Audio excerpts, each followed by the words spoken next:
Messieurs les ministres, ce matin, avec mon collègue Cyril Isaac-Sibylle, je me suis rendu comme coprésident de la mission d'évaluation des comptes de la sécurité sociale à la direction de la sécurité sociale.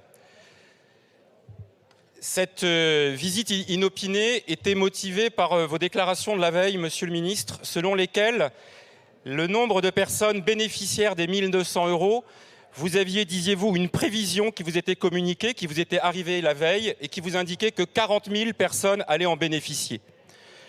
Un mois auparavant, le 15 janvier, c'était 200 000 nouveaux retraités qui allaient bénéficier de ce minimum de pension. J'ai donc souhaité aller à la source et questionner la direction de la sécurité sociale pour savoir d'où venait ce chiffre. La direction de la sécurité sociale, et je tiens à remercier les hauts fonctionnaires de qualité qui ont répondu avec franchise aux questions que nous posions, ont répondu qu'ils n'étaient pas à l'origine de ce chiffre et qu'ils ne savaient pas eux-mêmes d'où venait ce chiffre.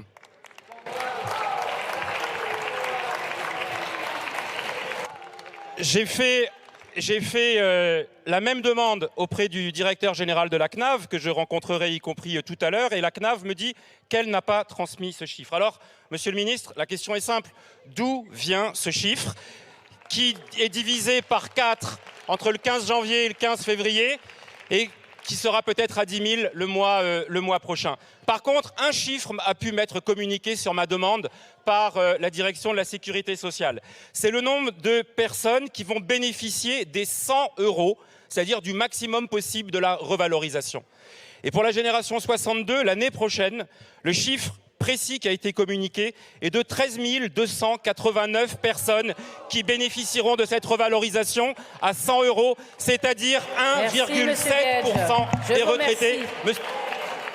Merci, monsieur Guedj. La parole est à monsieur le ministre, qui je crois, sait vous répondre. Peut vous répondre. Merci, madame la présidente, mesdames et messieurs les députés. En réalité, monsieur Guedj, vous n'avez rien dit de nouveau. Rien de neuf. Par contre, vous avez oublié de dire un certain nombre de choses. Et je vais redire les chiffres que j'ai déjà eu l'occasion de donner. Nous avons en France 17 millions de retraités.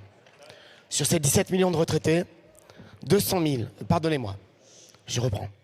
Sur ces 17 millions de retraités, 1 800 000 vont voir leur revalorisation, leur pension revalorisée grâce à la mise en place du minimum de pension.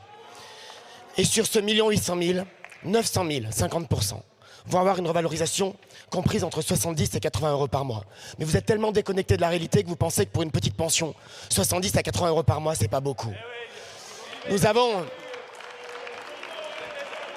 chaque année 800 000 nouveaux retraités. Sur ces 800 000 nouveaux retraités, grâce au minimum de pension, 200 000 vont avoir une pension plus importante que prévu. Et j'ai dit sur une radio qu'en 2030, 40 000 retraités supplémentaires atteindront les 1 200 € et je le maintiens. Tout comme je maintiens que si pour la génération 62, la revalorisation maximum pour la génération 62 en 2024, c'est effectivement 13 000 personnes. Vous savez que pour la génération 72, ça sera 40 000 personnes. C'est dans l'étude d'impact. La réalité, monsieur Guedj, c'est que vous perdez les pédales depuis quelques jours maintenant. Vous avez reconnu, après des semaines à nous avoir expliqué qu'il n'y avait pas de déficit, vous avez reconnu qu'il y a un déficit. Vous ne savez plus comment faire. Vous avez mis toute la coalition autour de la France insoumise dans l'embarras. Vous ne savez pas comment vous refaire la cerise. La réalité, c'est que vous cherchez un petit prétexte pour voter contre l'augmentation des petites retraites.